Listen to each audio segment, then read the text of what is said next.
Guys, gawa tayo ngayon ng ubi jam for one of our New Year celebration na dessert. Yan. So, bumili ako or si Mr. ng isa't kalahating ubi. Ilalaga muna natin to guys. So, ayan guys, luto na yung ating ubi. Ihahain na natin yan para i-mash.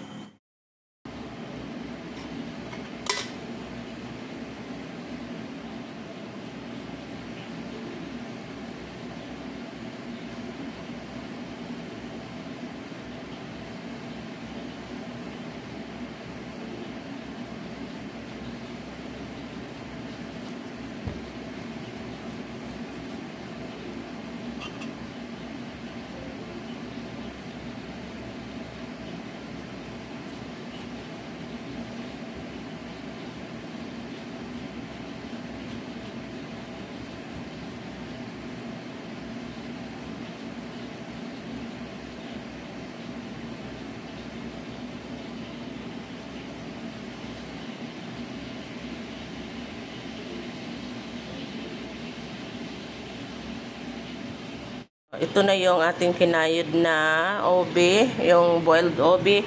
Tsaka yung gagamitin natin for 1 1/2 kilo ay 2 condensed milk, cheese, isang maliit na star margarine, at tsaka evaporated milk, isang lata din.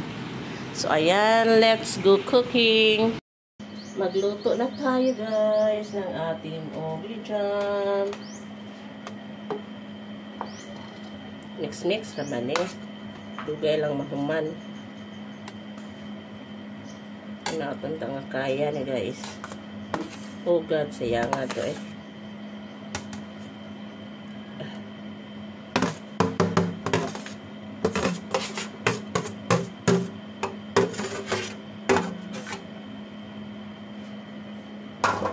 Ano doon na to? Grabe dyan ni ka-violet guys. Kay ang akong ba na sinabi ko, isa lang yung ubi flavor na condensed, tapos yung isa ay yung normal. E din dalawa yung kinuha niya na ubi flavor. Wala na tayong magawa. Wala naman akong extra dito.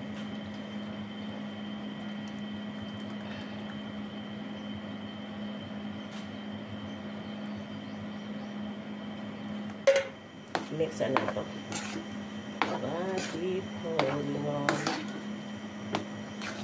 Before the bread is gone. Actually guys, ang recipe na to ay galing kay mga biday. Si ano ba? Sorry.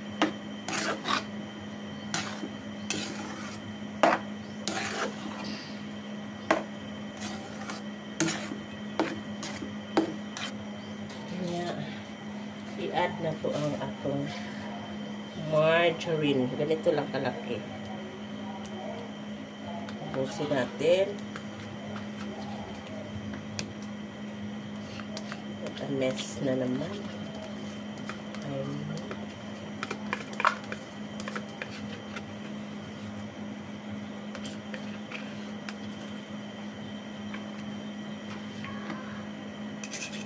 So, ga-require ang recipe 1 kilo ubi sa mga liquid, pero ang gisagol pero akong giwan na ni half para di kay tamis, kay Harold is a diabetic person.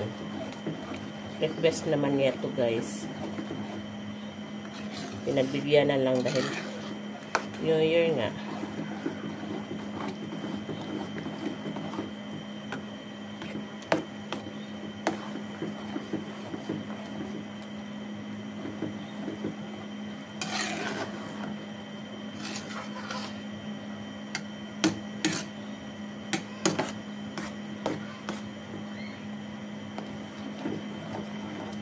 Na guys, after almost an hour nagkarambula, sobra na siya katamis para na ako. So ang ngayon isara ang isa kalata o 1/2 o kanang may bitaw usa ka dako og gamay nga condense.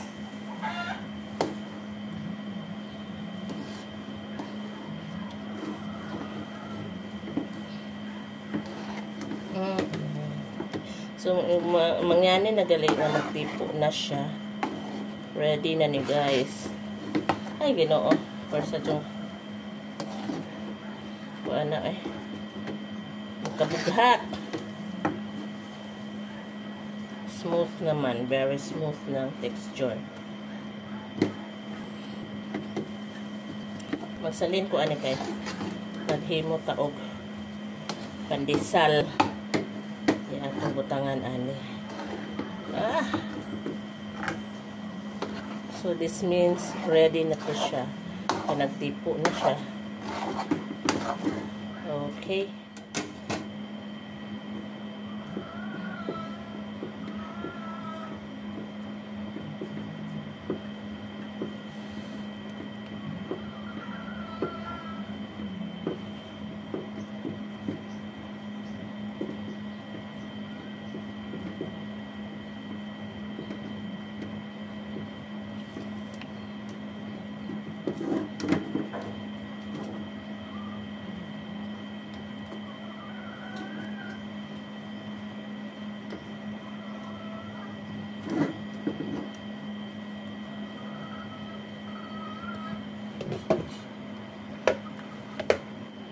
Sumaon yung obicham na to.